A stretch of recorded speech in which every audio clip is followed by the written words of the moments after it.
Bonjour à tous, bonjour les enfants, j'espère que vous allez bien. Aujourd'hui, je vais vous raconter une nouvelle histoire. Il y a un ogre dans mon jardin, épisode 2.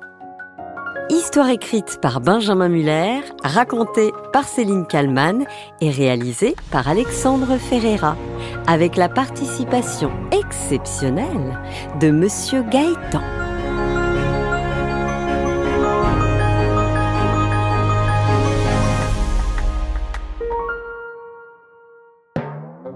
Avec Raphaël, on a pris une grande décision. Si on voulait comprendre cet ogre, il nous fallait de l'aide. Et moi, je savais exactement où en trouver. Raphaël, viens, on va chez mon papy. Pourquoi ? Parce que lui, il a un truc qui peut nous aider. On a sauté sur nos vélos et on a foncé jusqu'à la maison de mon grand-père. Il était en train de bricoler dans son garage. Une clé à molette dans une main, une tartine de confiture dans l'autre. Oui, mon papy est multitâche. Papy, tu te souviens du traducteur de monstres et de personnages étranges que tu avais ? Papy a levé un sourcil, avalé une bouchée de tartine, s'est frotté le menton et a répondu « Le traducteur de monstres.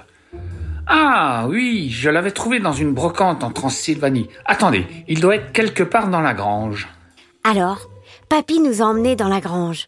Un vrai bazar, rempli de vieux trucs, des outils, des boîtes mystérieuses et même un vélo rouillé avec une selle en velours violet. Personne ne sait pourquoi.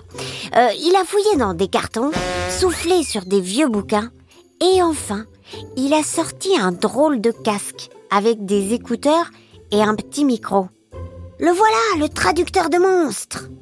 J'ai attrapé l'appareil, j'ai remercié papy et on est reparti en trombe chez moi. En arrivant, j'ai voulu aller voir mon père pour lui parler de notre trouvaille. Papa, on a le traducteur de monstres, on va pouvoir comprendre l'ogre. Mais devinez quoi ? Papa était encore en train d'écouter la radio. Et comme vous le savez, quand il écoute la radio, il a du mal à faire une autre chose en même temps. Bienvenue sur Radio Sequoia. À la une, plusieurs témoins affirment avoir vu des cochons volant dans le ciel. Des cochons avec des ailes. Oui, des roses plutôt mignons, aurait déclaré une enfant.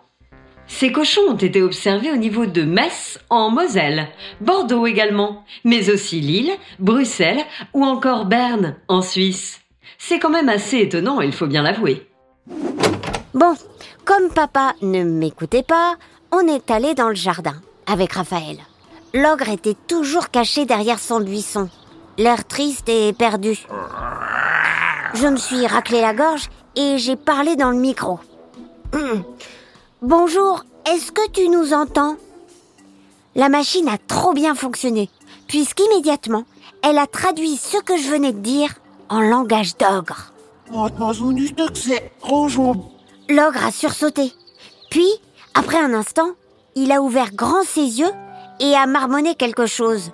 Le casque a grésillé et une voix bizarre est sortie. Perdu, papa, maman, moi, perdu, j'ai faim.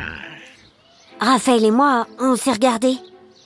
Il est perdu, il cherche ses parents et en plus il a faim.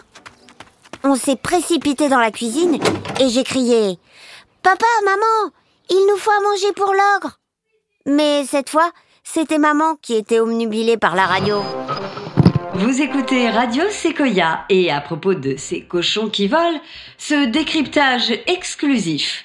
Un scientifique vient de confirmer que certains cochons peuvent effectivement voler. Nous l'écoutons tout de suite.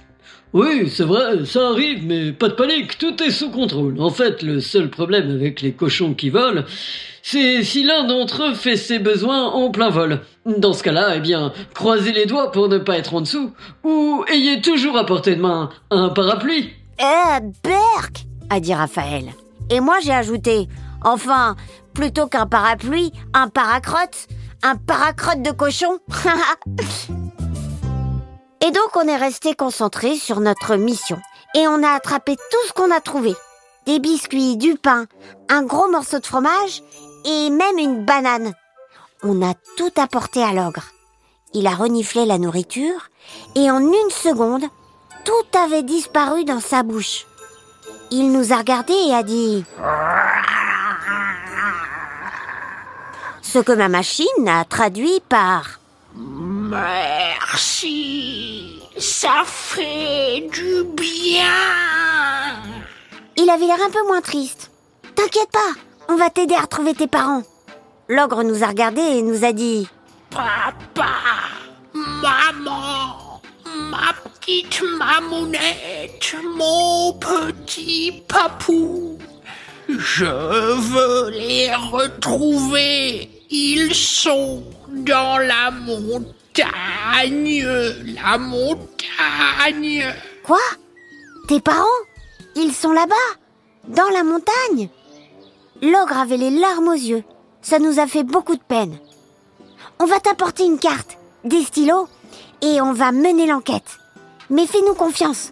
On va les retrouver, je lui ai dit. Et j'ai pensé, il faut juste qu'on évite de passer sous un de ces cochons bizarres.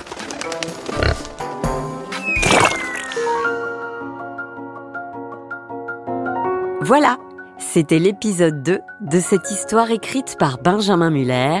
Il y a un ogre dans mon jardin.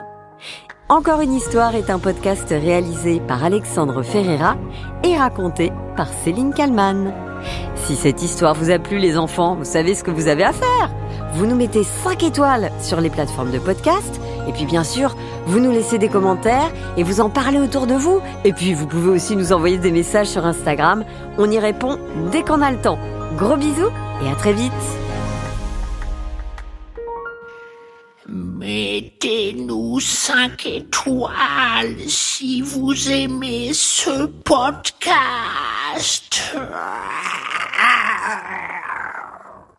Voilà. Et là, Alex, on a quelque chose. Allez, ça suffit maintenant. Hop, tu me montres ça et on n'en parle plus.